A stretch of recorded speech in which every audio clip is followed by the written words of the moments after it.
suprarrenales. Bien, estas hormonas córtico-suprarrenales se producen en la corteza suprarrenal. Gracias, muy amable. Se producen en la corteza de la glándula suprarrenal. De ahí el nombre de córtico suprarrenal.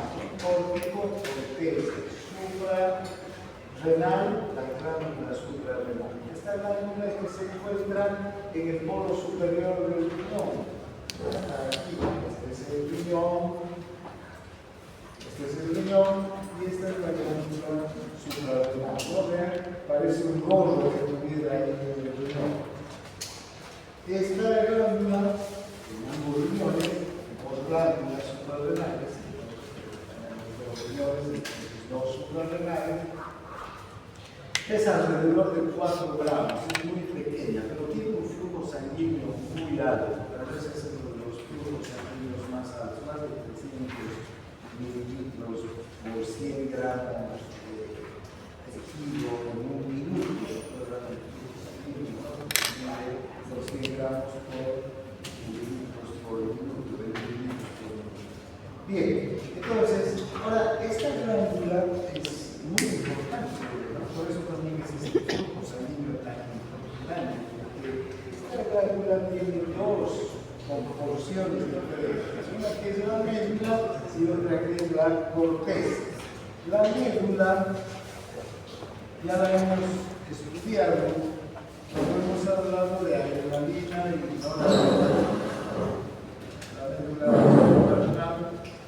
La médula suprarrenal entonces produce qué cosa, la adrenalina, la noradrenalina, a partir de la tiroxina, todo lo que hemos hablado muchas veces de la formación de la adrenalina. Entonces no vamos a hablar ahora de la médula, pero sí de la corteza. La corteza tiene 3 áreas a su vez. Una zona glomerular, que es la más externa, o glomerulosa, una zona fasciculada o fascicular, la parte que está en el medio, y una zona reticular o reticular, que está más interna, que ya está en vecindad con la médula. La médula es la parte más interna, ¿no? Bien, entonces, ahora, estas 3 zonas son no solamente no solo que son anatómicamente diferentes, sino también funcionalmente diferentes. Porque la zona glomerulosa va a producir una hormona, la aldosterona. El absorción de sodio y secreción de potasio, intercambio de sodio y de potasio en los pulmones y en otras zonas del organismo. Luego, en la corteza se producen los glucocorticoides, el cortisol, particularmente interviene en varios mecanismos de regulación del metabolismo de los hidratos de carbono, de las grasas, de las proteínas, interviene en el proceso inflamatorio, del estrés. ¿Sí? Y finalmente está la zona reticular, que es la más interna y que produce una hormona sexual, andrógeno, que tiene características y funciones parecidas a la testosterona. ¿Sí? Entonces son las 3 zonas de la corteza suprarrenal, ¿no? La médula y luego la corteza. Aquí van a producirse las 3 hormonas: la aldosterona, el cortisol y los andrógenos. La aldosterona se lo conoce como mineralocorticoide porque interviene en el intercambio de electrolitos que hace, regula, controla las concentraciones de sodio, especial de potasio en el líquido extracelular. Al cortisol se lo conoce como glucocorticoide. ¿Por qué? Porque su actividad es muy intensa sobre el metabolismo de la glucosa, por eso es glucocorticoide. Sin embargo, no solamente actúa sobre el metabolismo de la glucosa, sino también sobre el de las grasas, el de las proteínas, como vamos a ver en el segundo. Y finalmente está esta hormona sexual, el andrógeno, que tiene efectos parecidos a la testosterona. Entonces, la zona glomerular, la zona más externa, es la que va a producir la aldosterona. ¿Qué particularidad tiene esta zona? Que tiene una enzima, la aldosterona sintasa, que va a convertir la pregnenolona en aldosterona, ¿no?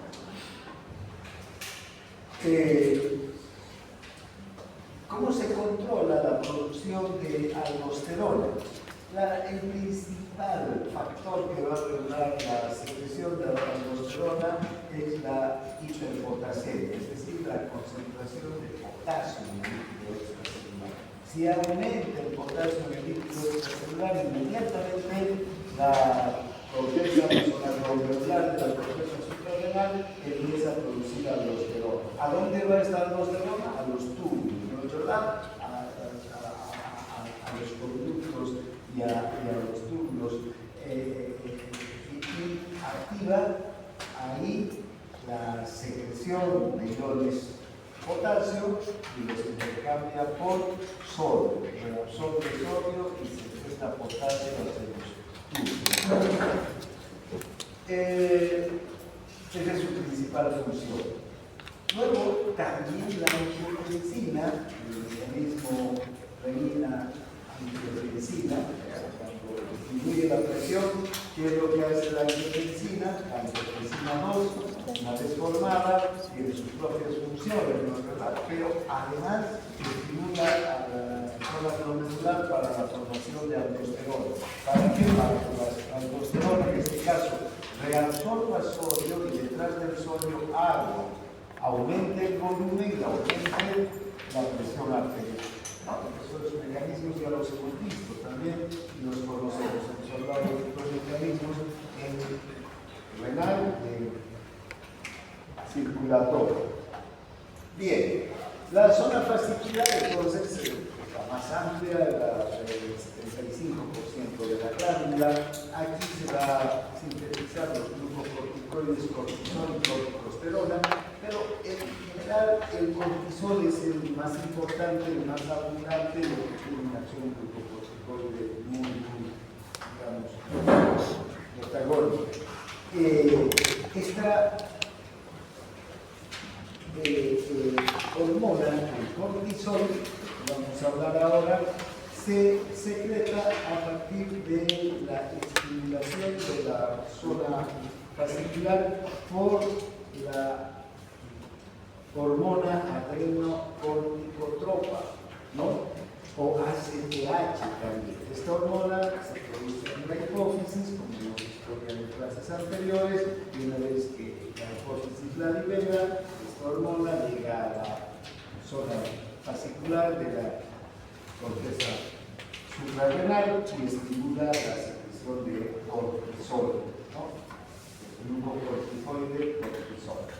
Finalmente está la zona reticular, la parte más profunda entonces, que va a producir estos andrógenos suprarrenales, la derivoandrosterona y la androstenediol, que se los conoce como andrógenos, ¿no? ¿Qué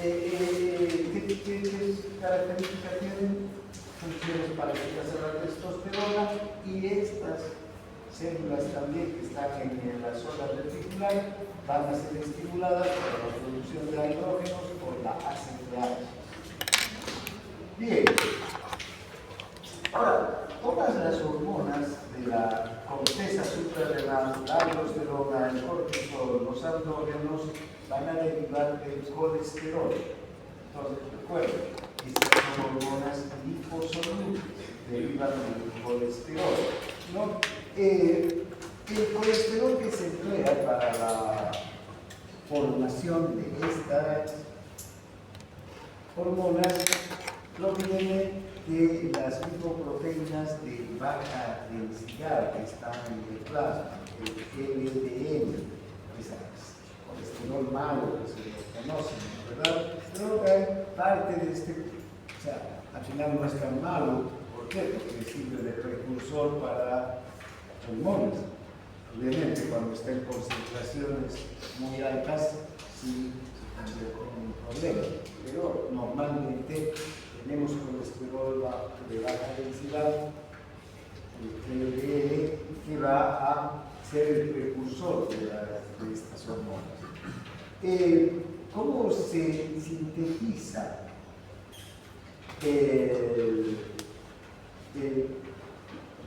la hormona? Fíjense, aquí tenemos al colesterol, ¿no? Esta es la molécula de colesterol. Si sobre esta molécula de colesterol va a actuar una enzima, la colesterol desmolasa. Esta enzima, la colesterol desmolasa, va a convertir el colesterol en pregenolol. Entonces, tanto en la zona glomerular, en la zona fascicular y en la zona reticular, esta enzima tiene que convertir al colesterol en pregenolol. Fíjense, entonces ya la pregenolona es el paso limitante para la producción de aldosterona, para la producción de andrógenos o para la producción de cortisol. Entonces, ¿qué es lo que va a variar en cada una de las zonas de la médula? La provisión de enzimas. Son enzimas diferentes las que van a intervenir en la secuencia de pasos que van a conseguir que se produzcan la aldosterona. Esas enzimas, ese equipo de enzimas está en la zona glomerulosa. Otro equipo de enzimas se va a encargar de convertir la pregnenolona en cortisol. ¿Sí?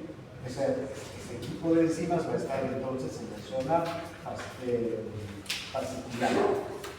Y otro va a ser el encargado de convertir la pregnenolona en androstenediona o androsterona, ¿no? Fíjense, entonces esas son las características de la producción, entonces, de las diferentes hormonas. Ahora, una cosa importante que hay que tener en cuenta es que también aquí van a actuar otros estímulos, ¿no es verdad?, que van a ayudar a que se den estas reacciones. Por ejemplo, la ACTH. Sin ACTH no va a haber conversión del colesterol en pregnenolona. Sin angiotensina tampoco va a haber la conversión de la pregnenolona en aldosterona. Entonces, también ahí van a intervenir estas otras sustancias, ACTH y la angiotensina 2, estimulando la síntesis de estas hormonas, ¿no?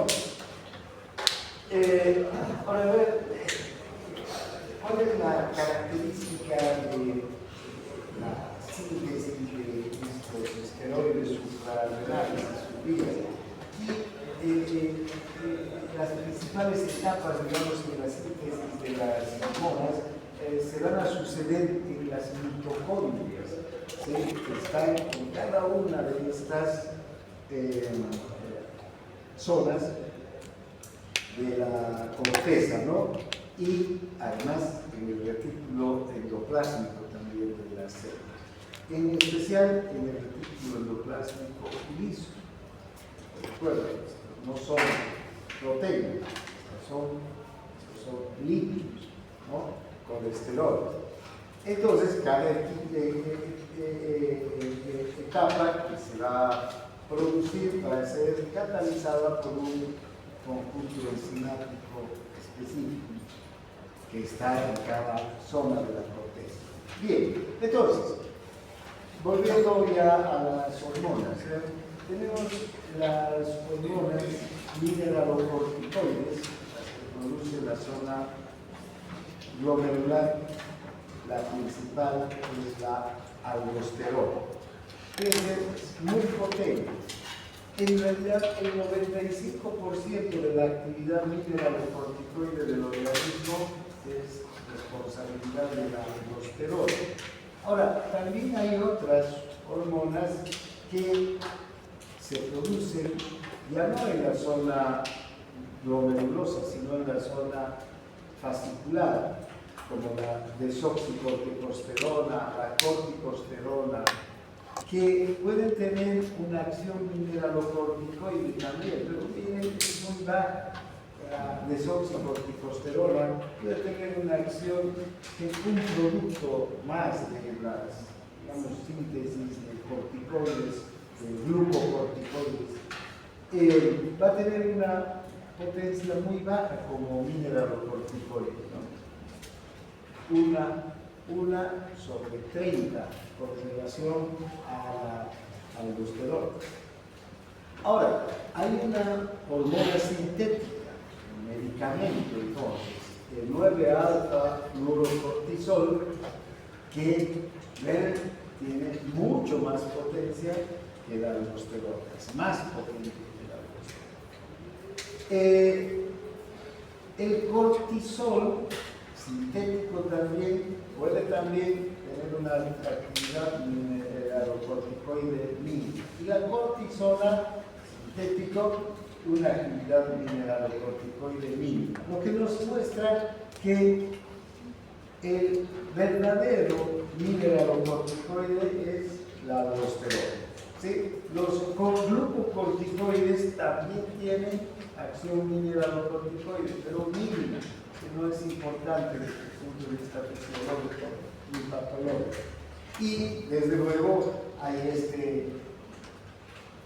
fármaco, que es un medicamento, el 9-alfa fluorocortisol, que tiene una actividad mucho más potente que la aldosterona, ¿no? Bien, ahora vean los glucocorticoides. ¿Cuáles son los glucocorticoides que más actividad glucocorticoide van a tener? Hormonas. El cortisol, o hidrocortisona, también se llama el cortisol, que produce la glándula suprarrenal. Tiene un 95% de la actividad glucocorticoide. También la glándula suprarrenal produce corticosterona, que es un paso antes para la producción de cortisol. Entonces, mucha de la corticosterona no se va a convertir en cortisol, queda como corticosterona. Pero su acción mineralocorticoide es un 4% de toda la acción glucocorticoide del organismo. Luego está la cortisona, que ya es una hormona. Todas estas son sintéticas a partir de aquí. Va a tener una actividad tan potente como el cortisol. Es una hormona sintética, es un fármaco.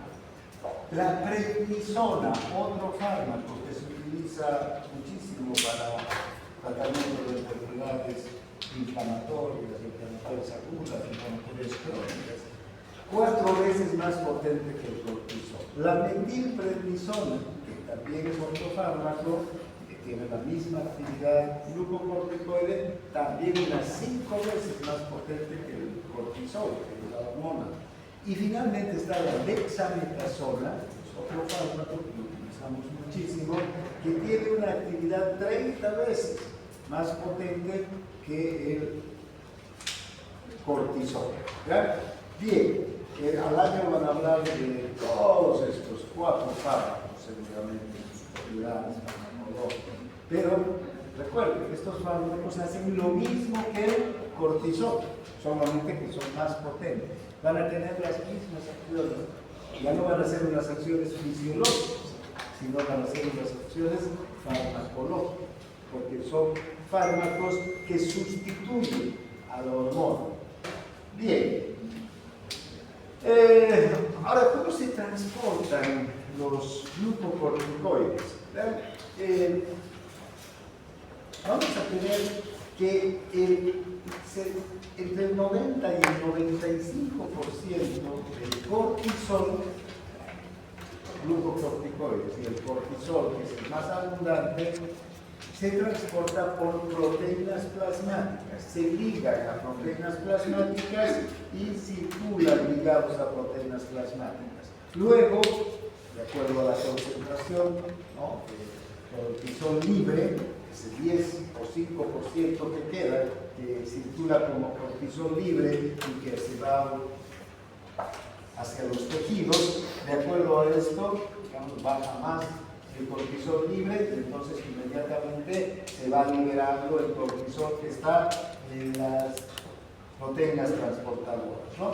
Bien, ¿cuánto es la semivida del cortisol en la sangre? ¿Qué es la semivida? Este es un término que en farmacología también van a utilizar mucho.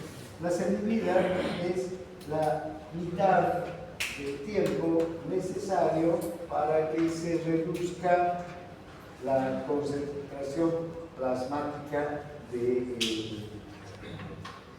los productos.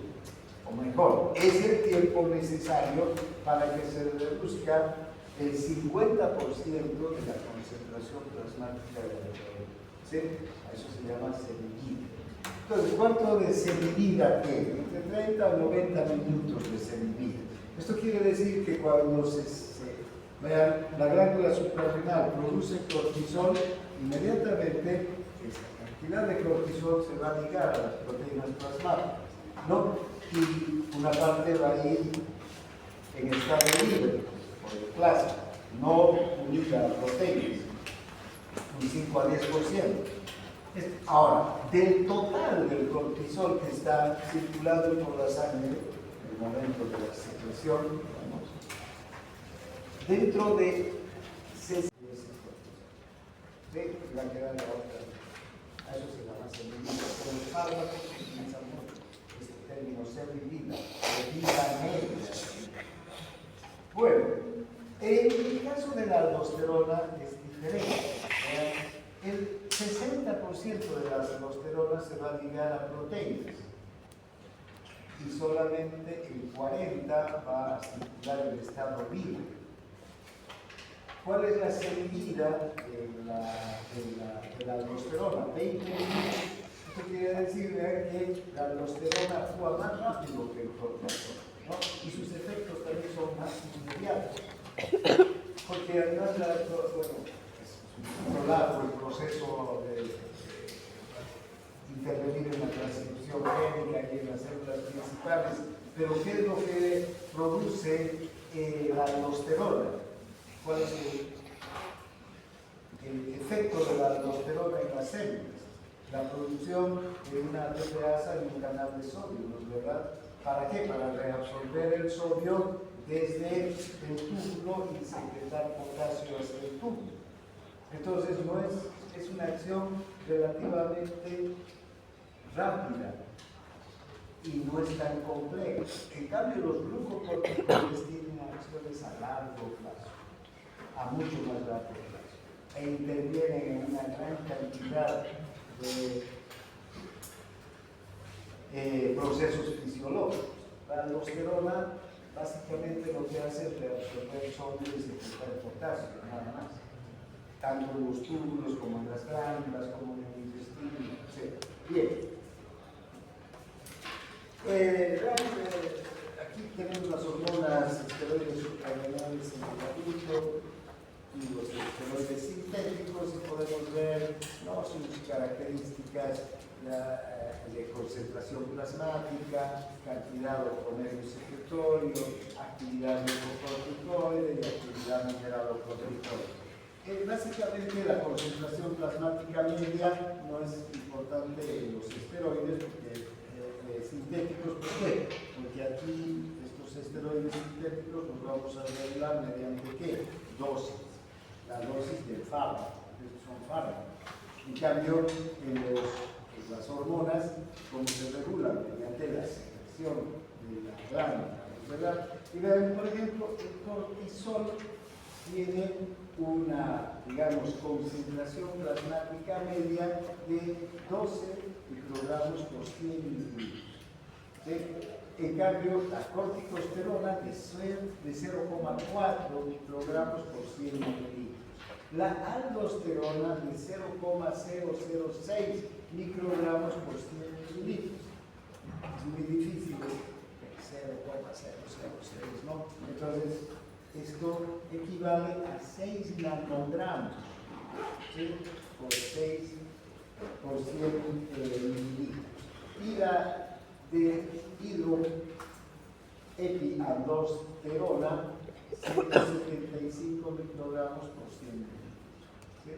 Ahora, vean cuál es la cantidad de promedio secretada por la glándula. En el caso del cortisol, 15 miligramos durante las 24 horas. ¿Sí? En el caso de la corticosterona, 13 miligramos durante las 24 horas. La aldosterona, 0,15 miligramos las 24 horas. Si lo queremos hacer a un número más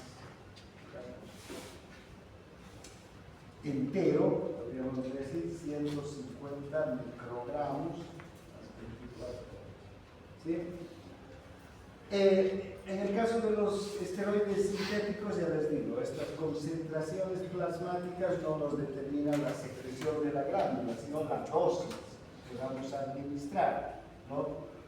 4 miligramos, 8 miligramos, 20 miligramos, dependiendo del fármaco que estamos utilizando, tiene sus propias dosis, ¿no?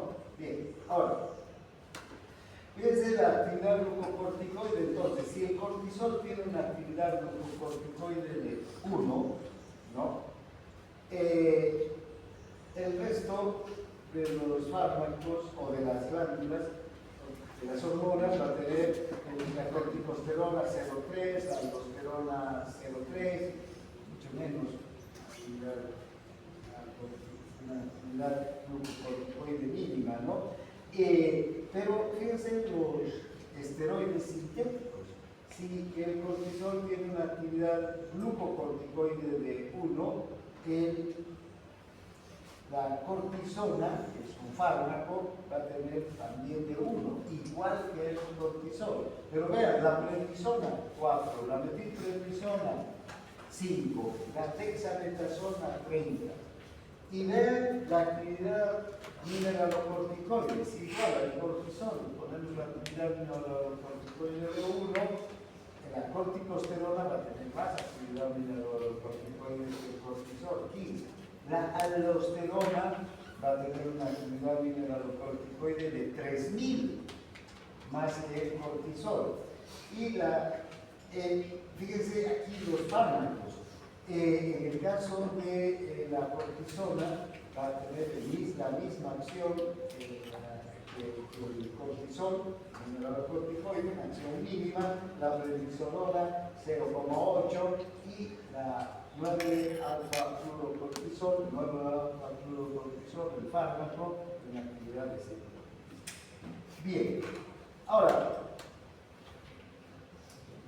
una vez que circulan los fármacos, los corticoides en el organismo y cumplen con sus funciones, recuerden, estas son proteínas, son lípidos, ¿sí? Derivados del colesterol.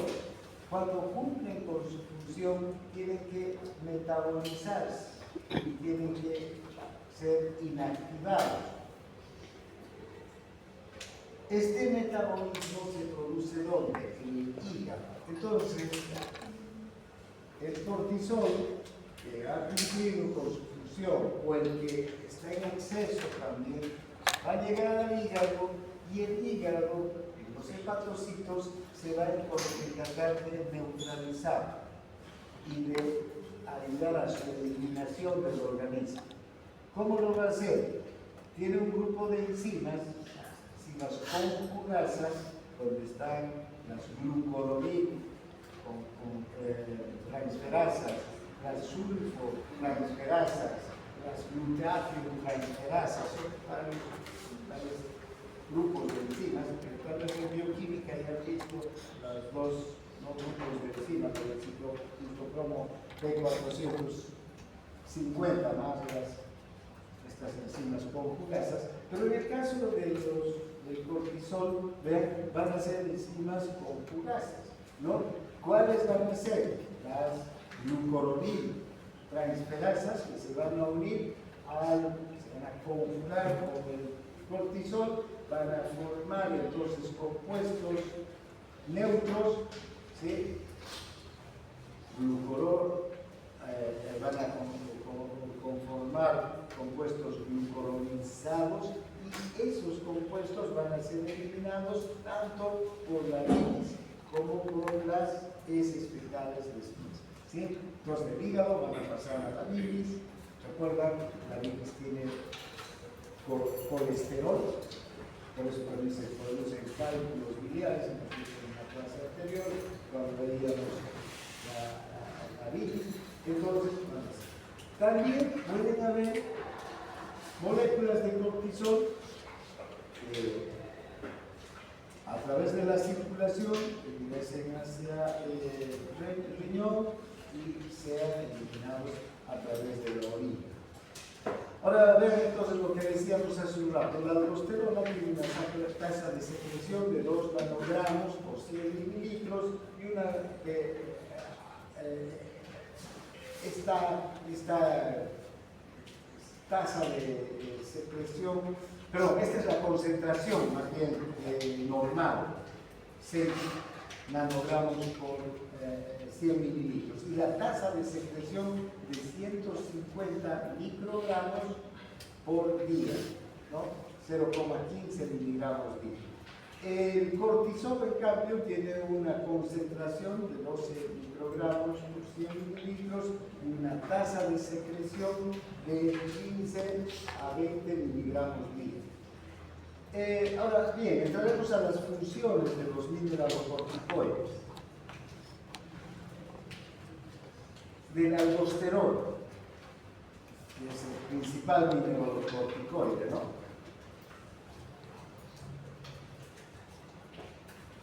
¿Qué sucede si no hay aldosterona? La ausencia de aldosterona, ¿qué va a producir? Vean que el principal estímulo para la secreción de aldosterona es la hiperpotasemia. Si no hay aldosterona, entonces va a aumentar el potasio en el líquido extracelular.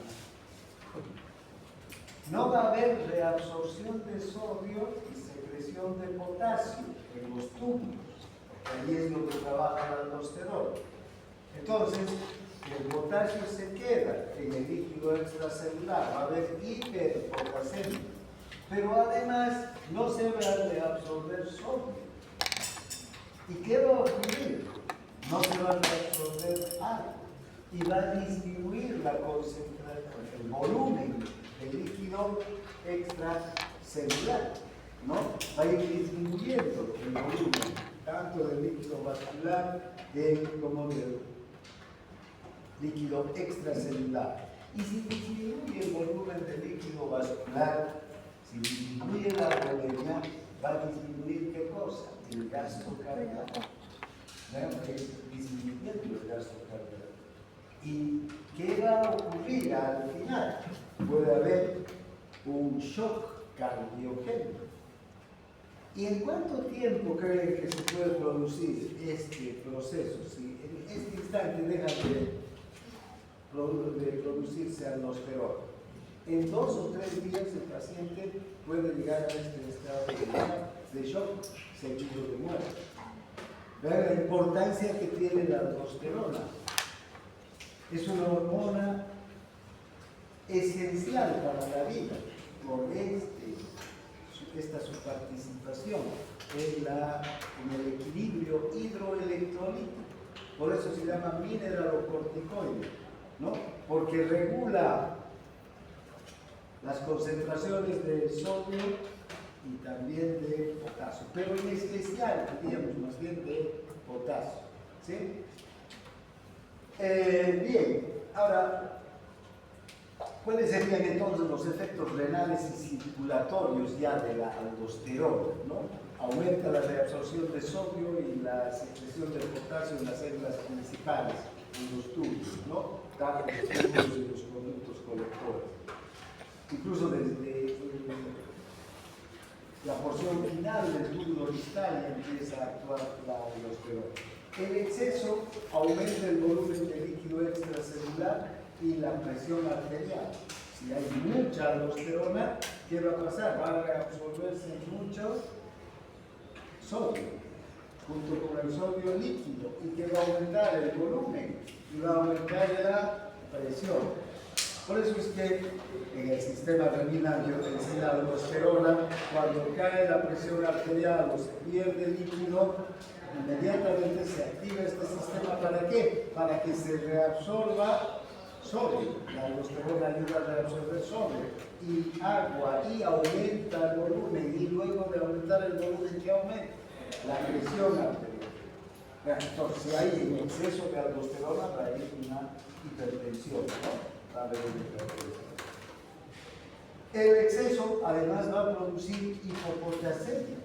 ¿Por qué? Porque no solamente va a haber más sodio y más agua en el líquido extracelular, sino que va a disminuir la concentración de potasio. Y ya sabemos que el potasio es muy sensible a los cambios. ¿Cuánto tenemos de potasio en el líquido extracelular? 4.2 miliequivalentes por litro. Entonces, 3 miliequivalentes que varíe, ya estamos en una hipopotasemia que disminuye. O 3 que estén por encima, ya estamos entrando en una hiperpotasemia. Entonces, los cambios en la concentración de potasio en el líquido extracelular son muy sensibles. Lo que no ocurre dentro de las células. De hecho, las células son un almacén de potasio, ¿no? Porque ¿cuánto de potasio en el líquido intracelular? 140. Que entren 10 potasios más o menos. Y como hay millones de células, entonces vean, se distribuye muy bien el potasio dentro de la célula. En cambio, en el líquido extracelular hay poco potasio. Y cualquier variación hace que pueda haber problemas graves. Y fíjense, si hay una hipopotasemia, ¿qué puede haber? Debilidad muscular, también debilidad, toxicidad cardíaca, que se va a manifestar como arritmias, ¿no? Corazón débil. Va a haber problemas en la transmisión del impulso nervioso también. O sea, problemas graves cuando hay un cambio en la concentración de potasio. El exceso va a aumentar la secreción tubular de iones hidrógeno. Además, ¿y esto qué va a producir? Una alcalosis, si se secreta mucho hidrógeno. Porque recuerden, la secreción de potasio puro está asociada ¿a qué? A la reabsorción de hidrógeno, ¿no? Entonces, si hay mucha secreción de potasio, también va a si hay mucha secreción de potasio, va a activar este cotransporte sodio-hidrógeno y se va a perder el hidrógeno. Y no se va a reabsorber. Bien.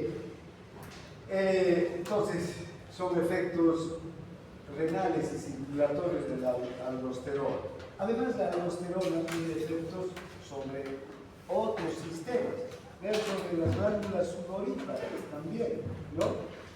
Sobre las glándulas salivales y sobre las glándulas epiteliales del intestino. En todos estos lugares la aldosterona activa una ATPasa sodio-potasio. ¿Sí? Recuerdan, en las glándulas salivales, en los conductos de las glándulas salivales, la saliva, cuando se produce en el acino, ¿cuánto de concentración de sodio tiene y de potasio? Lo mismo que en el plasma. Pero cuando ya está en la boca, ¿cuánto de concentración de sodio tiene?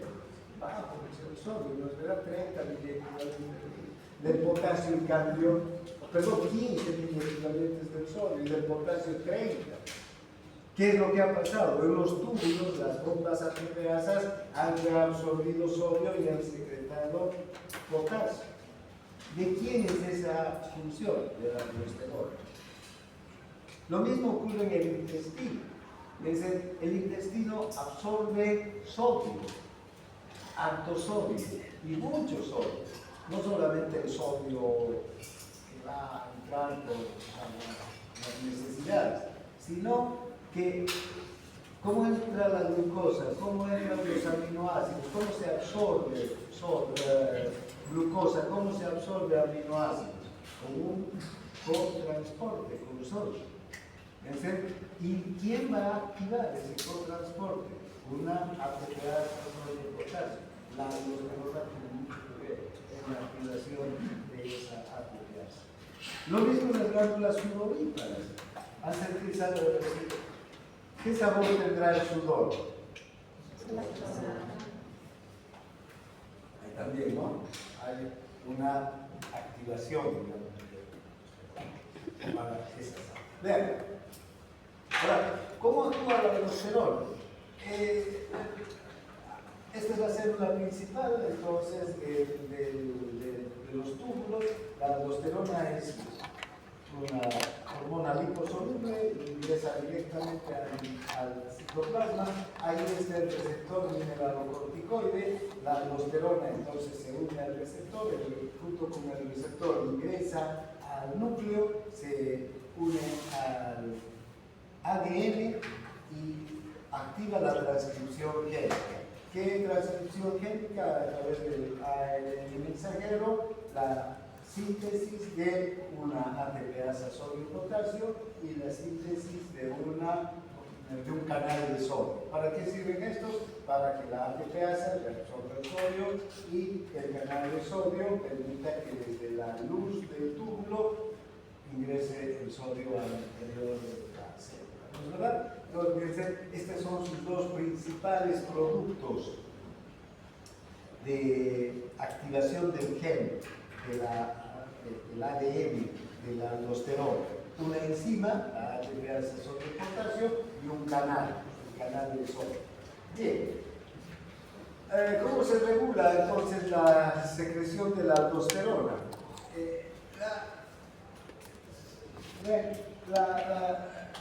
La secreción de aldosterona está íntimamente regulada con la concentración de iones en el líquido extracelular, especialmente del helio, del potasio, pero también con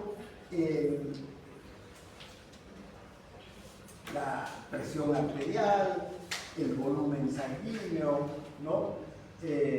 O también el propio funcionamiento del riñón, dependiendo de la cantidad de la filtración. Recuerden, la filtración glomerular va a definir también varios aspectos de la reabsorción en los túbulos, si hay mayor filtración o menor filtración glomerular. Bien, entonces, ven, el incremento de la concentración de iones de potasio es el principal estímulo para la secreción de aldosterona, pero también el aumento de la actividad del sistema renina-angiotensina va a hacer que la angiotensina estimule la secreción de la aldosterona. El incremento de la concentración de iones sodio no tiene acción sobre la aldosterona. ¿Sobre quién tiene el sodio? ¿Quién va a regular el sodio? ¿Recuerdan? Si aumenta la concentración, si aumenta la osmolaridad, ¿la aldosterona o qué otra hormona va a actuar aquí? La vasopresina, la antidiurética. Sobre la concentración de sodio no tiene nada que ver con la aldosterona. ¿Ven? Se va a necesitar ACTH de la hipófisis como un estímulo, pero no para una directa secreción de la aldosterona, sino más bien para regular la secreción. Funciones de los glucocorticoides. Ahora veamos los glucocorticoides. El cortisol.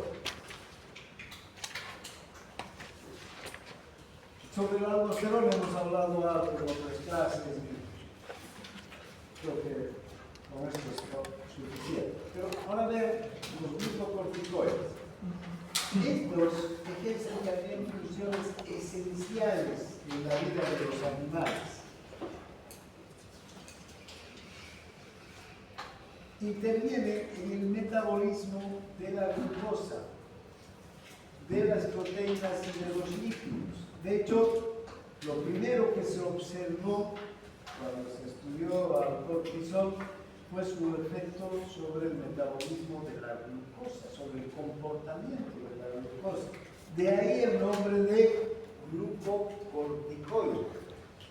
Pero no es específico sobre la glucosa, de la acción del cortisol.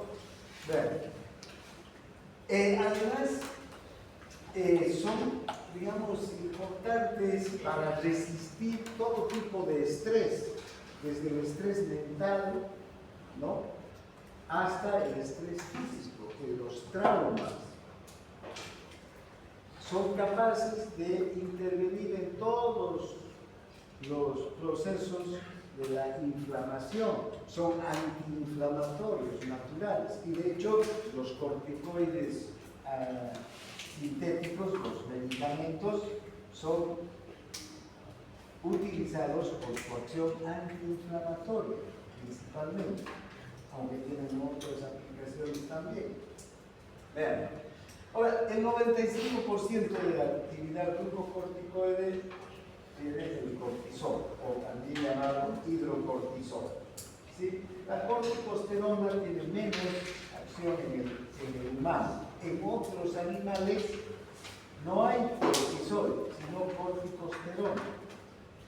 Esa es el principal mineral o glucocorticoide. Pero nosotros tenemos una enzima más para convertir a corticosterona en cortisol. Ver los genes sensibles a los corticoides. La gran cantidad de acciones entonces que tienen los corticoides. Hay genes que cuando el cortisol actúa sobre las células donde están estos genes, va a haber una reducción en su transcripción, es decir, que el cortisol va a hacer que la célula funcione menos, va a inhibir las funciones celulares del cortisol. ¿Sí? Vean en las quimiosinas, ¿no?, en las citocinas, en todas las interleucinas. Recuerden estas interleucinas, ¿para qué? ¿Dónde van a manifestarse? En todo el proceso inflamatorio, en la migración, no solamente en la migración, sino en la producción, proliferación, migración de linfocitos, tanto linfocitos B como T, de macrófagos, de neutrófilos, enzimas invisibles como el óxido nítrico sintetasa para la síntesis de óxido nítrico en las células endoteliales. ¿Para qué sirve el óxido nítrico? Para vasodilatar, ¿verdad? La ciclooxigenasa 2, que participa de los procesos inflamatorios, por eso es inflamatorio, inhibe a la ciclooxigenasa 2. A la fosfolipasa. ¿Qué hace la fosfolipasa A2? Cuando hay inflamación, transforma los fosfolípidos de la membrana en ácido araquidónico. Y la ciclooxigenasa 2 va a transformar el ácido araquidónico en prostaglandinas proinflamatorias. Entonces, aquí está su acción antiinflamatoria. Aquí su acción antiinflamatoria. Actúa sobre los receptores endoteliales también, los receptores NK1, NK2, ¿sí?, que van a participar también de procesos están vinculados con la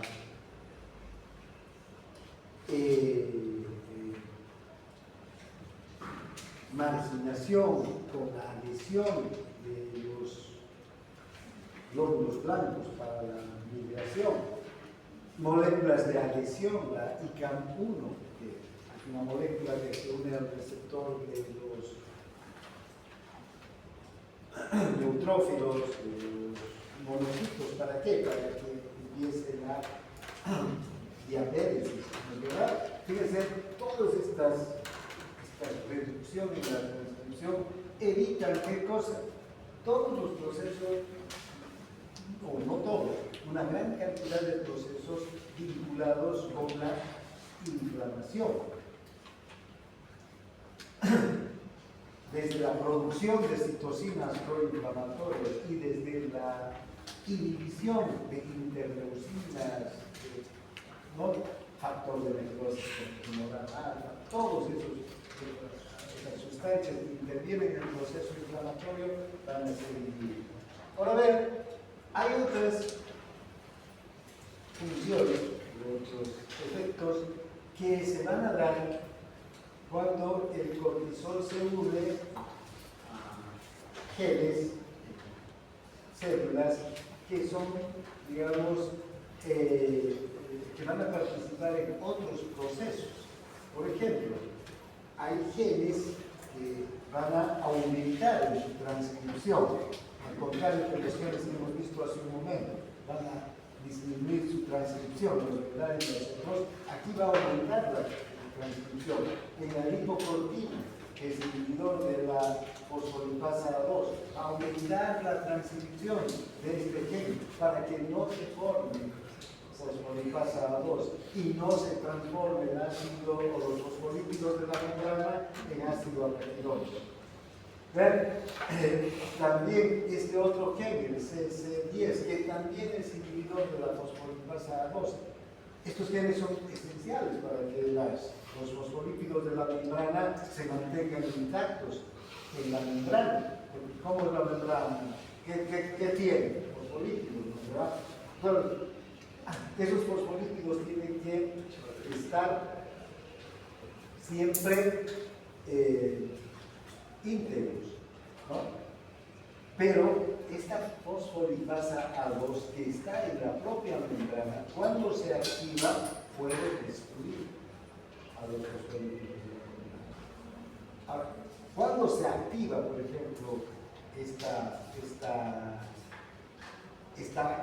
fosfolipasa A2, cuando hay daños en la membrana, todo el día hay daños en la membrana, no solamente cuando hay un trauma, una infección, una inflamación, etc., ¿no?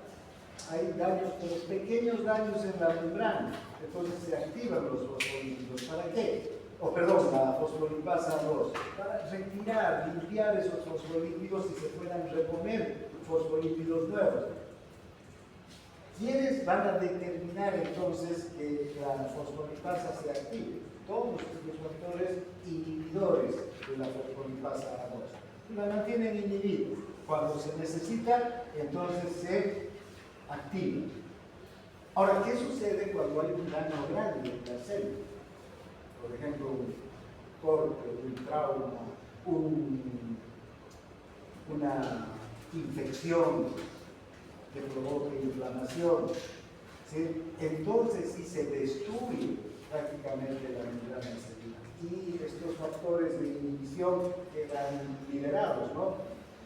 ¿Sí? O sea, no actúan sobre ya la fosfolipasa y más bien, ¿quién queda liberado? La fosfolipasa, y que va a desencadenar todo el proceso inflamatorio. Entonces, ahora también sobre genes adrenoreceptores, beta 2,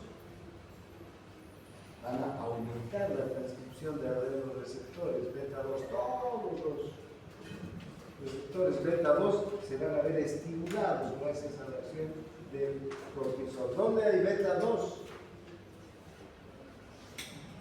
¿Dónde hay receptores beta 2?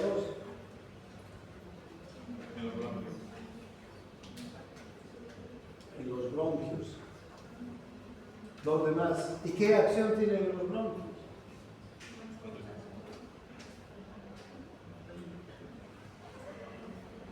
Dilatan.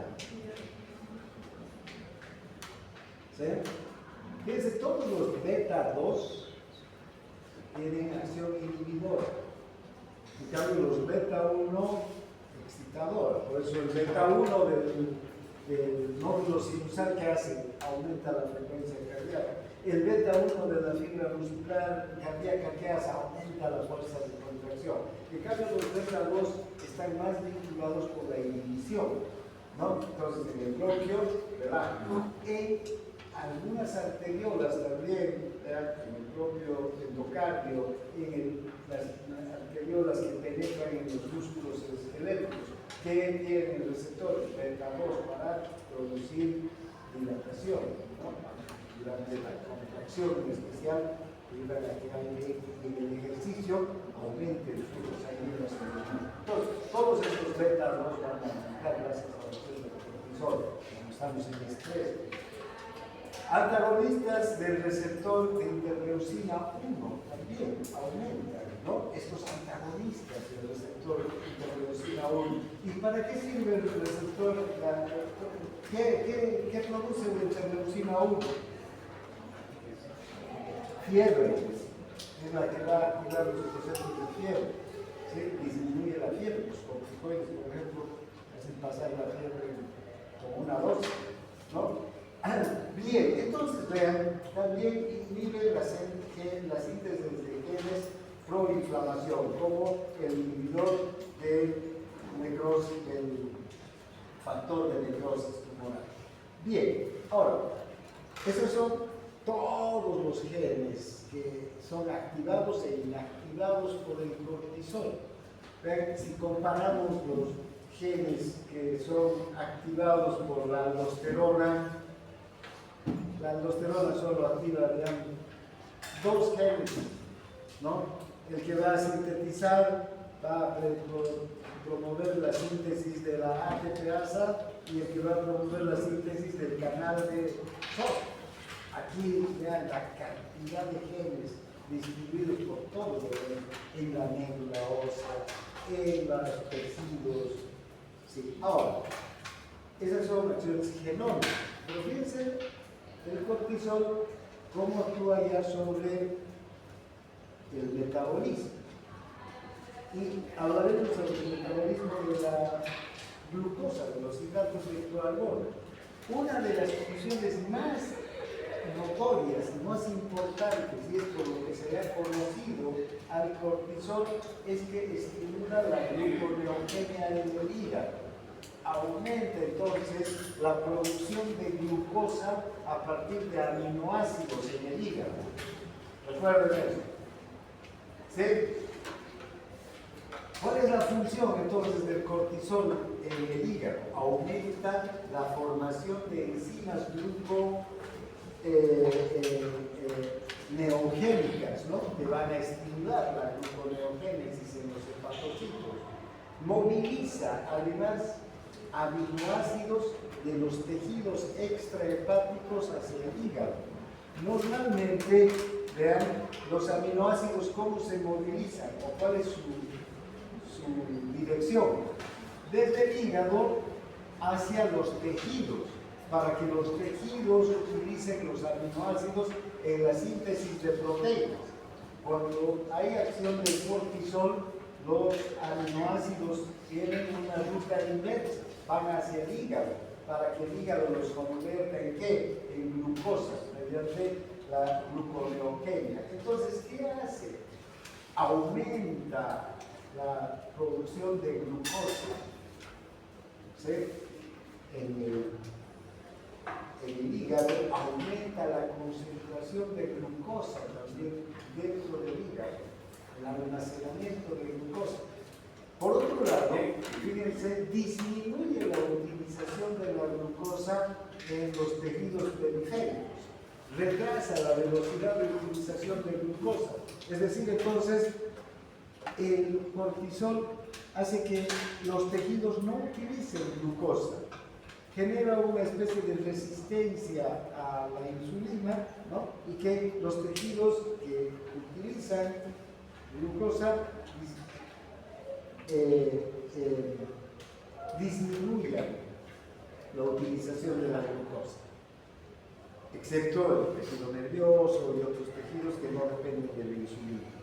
¿Sí? El resto va a disminuir. ¿Y qué va a priorizar? La utilización de grasas. ¿Sí? Mira, vamos a ver cómo moviliza ácidos grasos hacia los tejidos. Bien.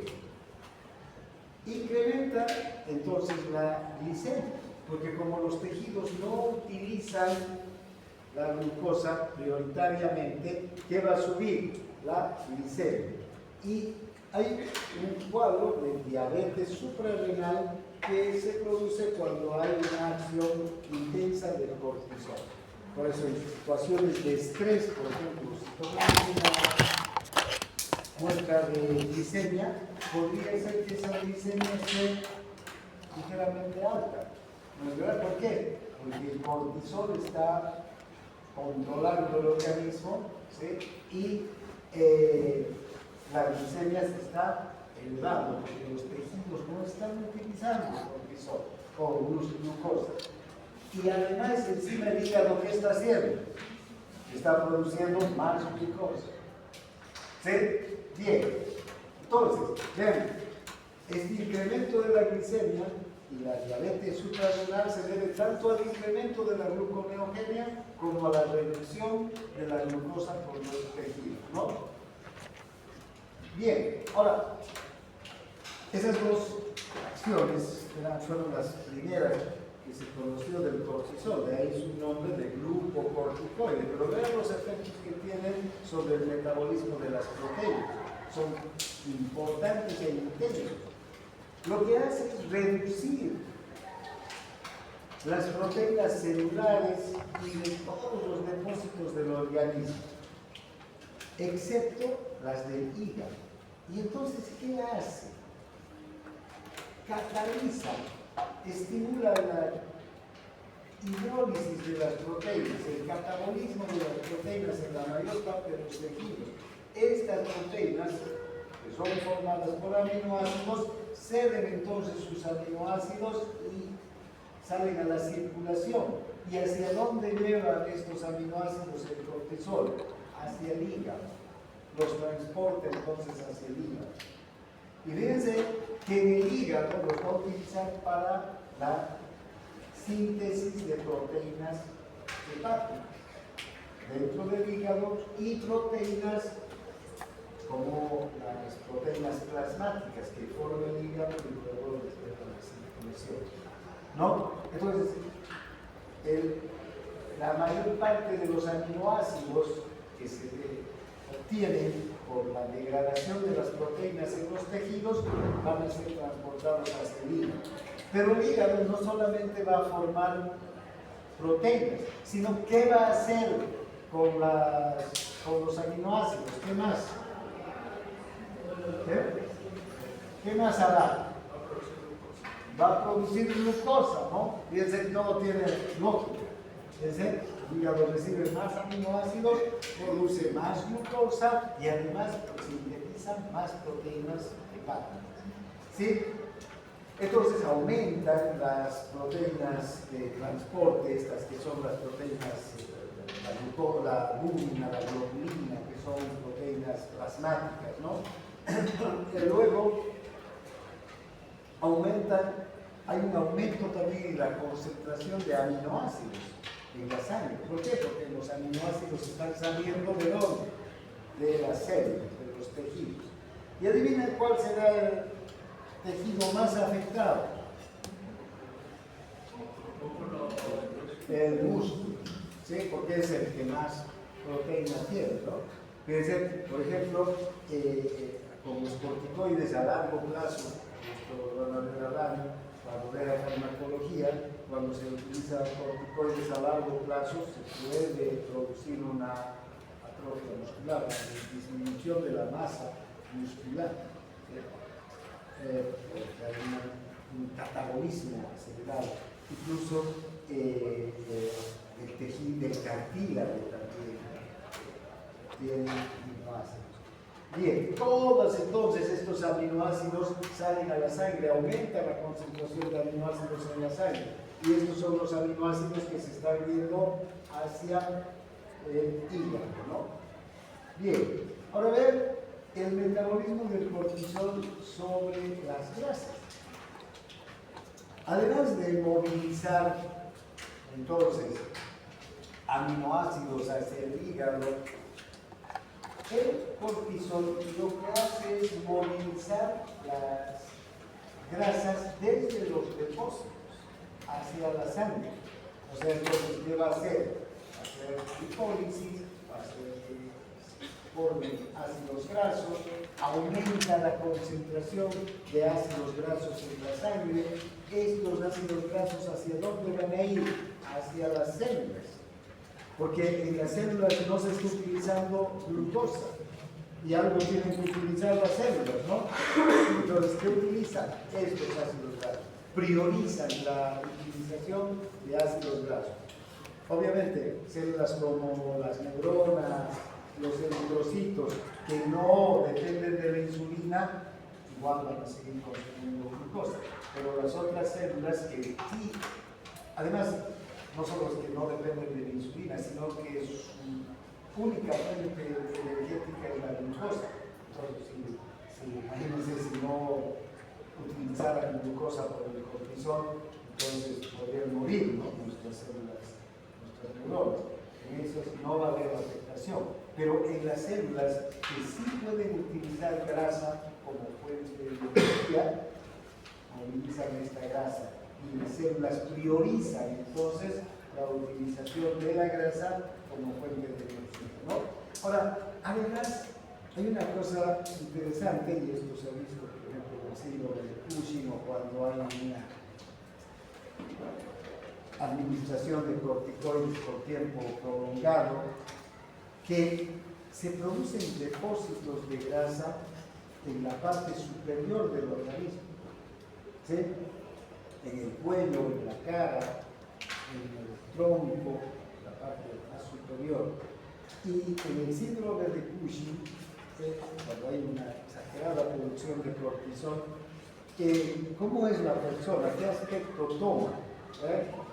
En la parte superior es grueso, ¿sí?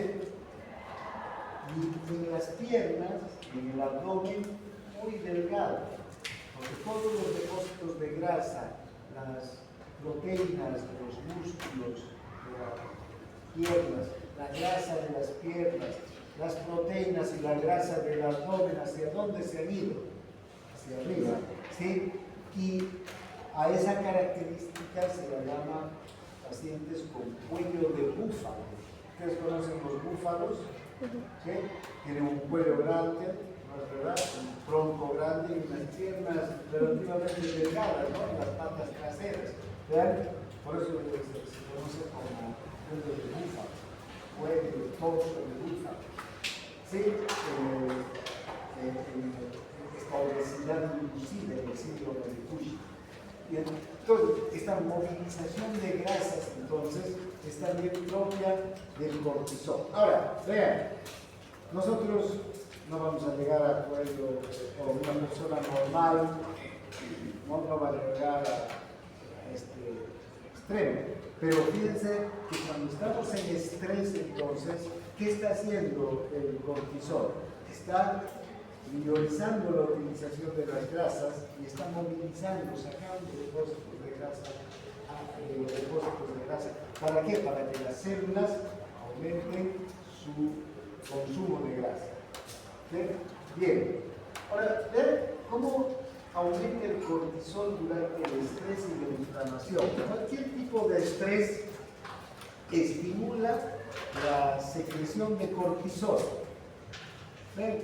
Puede ser estrés psíquico, psicológico, emocional, ustedes quieran dar, o estrés físico, un trauma, una operación, una infección, ¿no? Cualquier tipo de estrés físico el calor intenso, el frío intenso, van a estimular a la glándula suprarrenal a producir cortisol. Pero ¿a quién en primera instancia estimulará? ¿A la glándula? ¿A quién cree?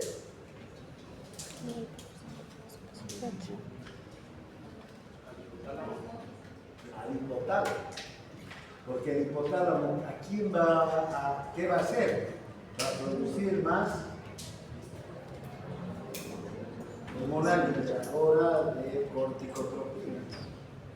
Luego esa hormona va a llegar a la hipófisis, va a liberar, va a estimular la liberación de la hormona adrenocorticotropa, y esa hormona va a ir recién a la glándula suprarrenal a estimular la producción de cortisol. Aunque también hay una vía directa, que estos estímulos estimulan directamente a la hormona adrenocorticotropa, su liberación de la glándula suprarrenal. ¿Sí? Entonces hay dos, un estímulo para la liberación de la liberadora y de la hormona adrenocorticotropa. Bien, entonces ya pueden ver entonces la cantidad de estímulos que hay para la liberación de cortisol, ¿no?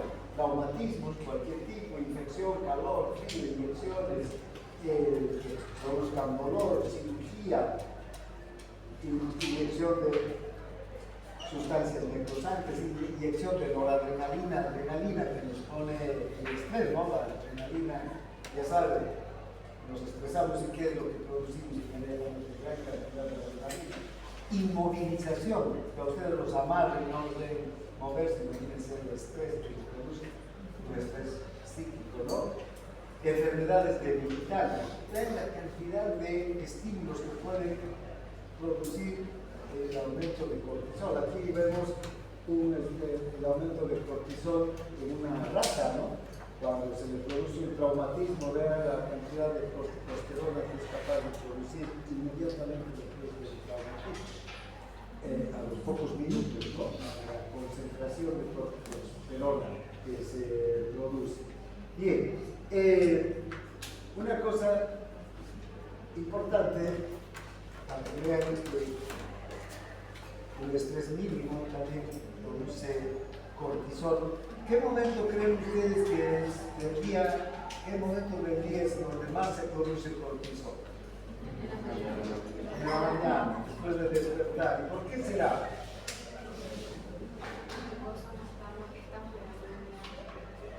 Estamos en ayunas, ¿qué más? ¿En qué piensas cuando despiertes? Desayunar, ¿y en qué más? Todas sus preocupaciones del día, ¿no? Que no he hecho la tarea que he hecho. Cuanto más estresante sea el día, más cortisol va a ser, ¿no? Si solamente es tengo que levantarme, vestirme, qué ropa me voy a poner, poco cortisol. Pero si, no he estudiado para el examen, y hoy día tengo el examen, y ahora qué voy a hacer, bla, bla, bla. Más cortisol, ¿no? Es un estrés psicológico, está produciendo cortisol. Nos empezamos a mover, aquí. Ahora, a ver, ¿cómo interviene el cortisol en la inflamación? Ahora, el cortisol es un antiinflamatorio natural. De hecho, los fármacos corticoides que utilizamos son potentes antiinflamatorios. Fíjense, ¿qué es lo que va a hacer el cortisol?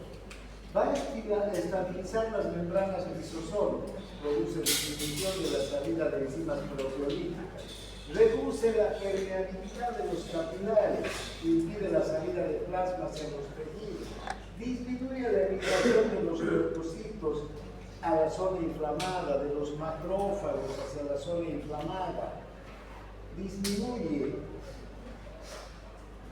la producción de prostaglandinas y leucotrienos proinflamatorios para este efecto, disminuir la migración de leucocitos y la fagocitosis. Inhibe el sistema inmunitario, evita que se liberen hacia la sangre linfocitos T, linfocitos B, y disminuye la fiebre porque antagoniza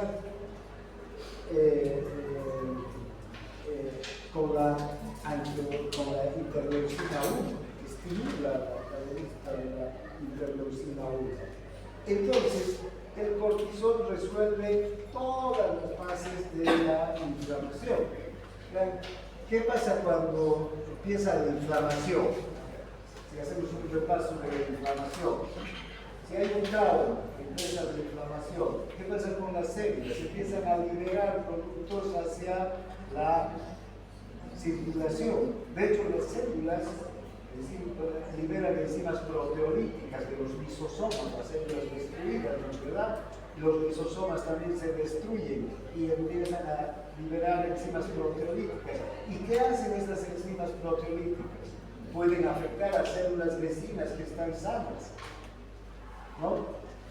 También se van a formar a partir del proceso inflamatorio prostaglandinas proinflamatorias. Todas estas prostaglandinas proinflamatorias que van a dar lugar ¿a qué?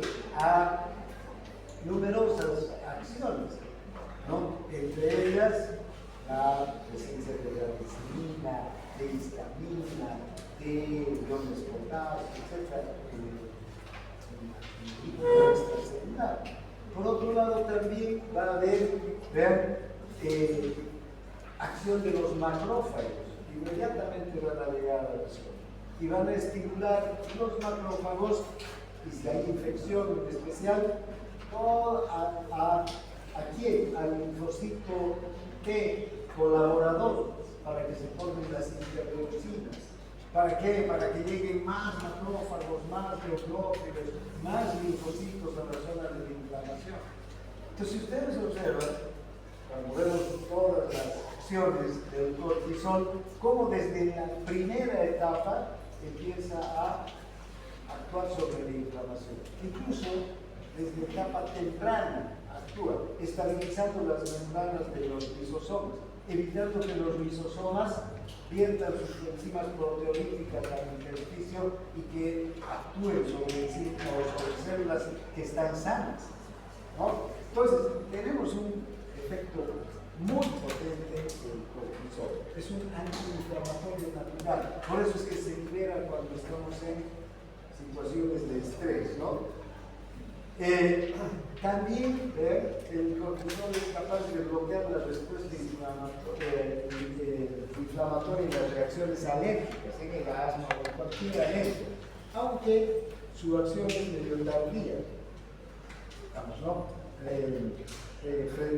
Como fármaco, por ejemplo, es mejor utilizar un antialérgico antes que un corticoide, pero para una respuesta inmediata, pero para una respuesta a más largo plazo, el corticoide es ideal, ¿no?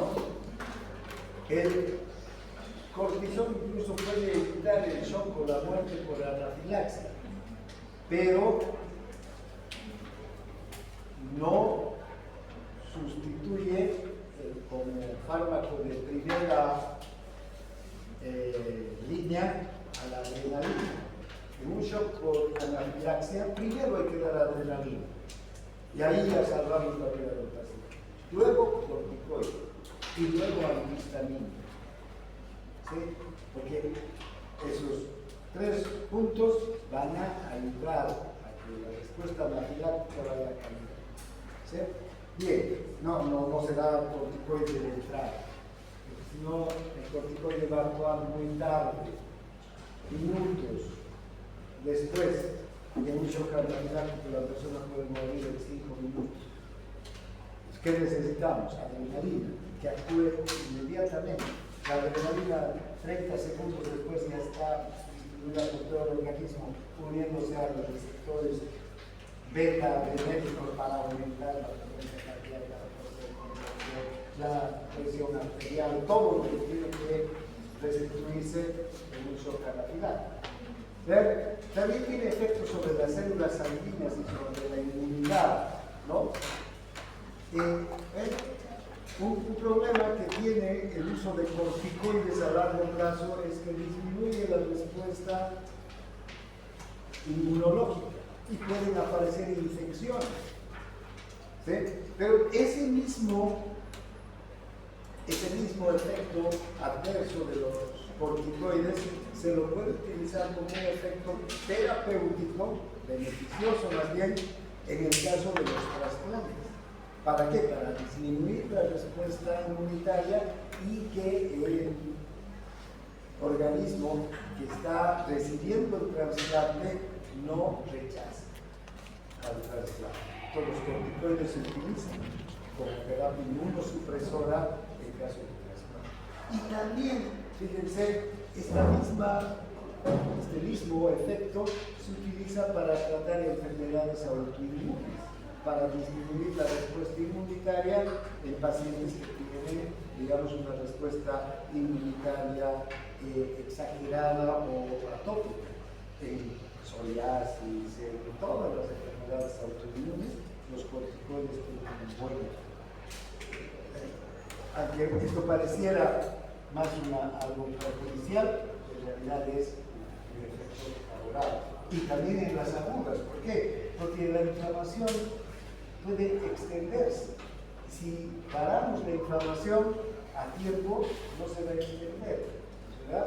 Y si los tejidos reaccionan rápidamente, con una semana de administración de corticoides, se vuelve todo a la maquinaria, se evita una inflamación mayor, ¿no? Ahora, ¿cuál es el mecanismo de acción del cortisol? El cortisol es una droga liposoluble, llega directamente al citoplasma, ingresa por la membrana, en el citoplasma se une a su receptor, al receptor glucocorticoide. Este receptor glucocorticoide junto con la hormona va a ingresar al interior del núcleo, fíjense, se va a poner junto al ADN y va a producir las acciones que hemos visto, ¿no?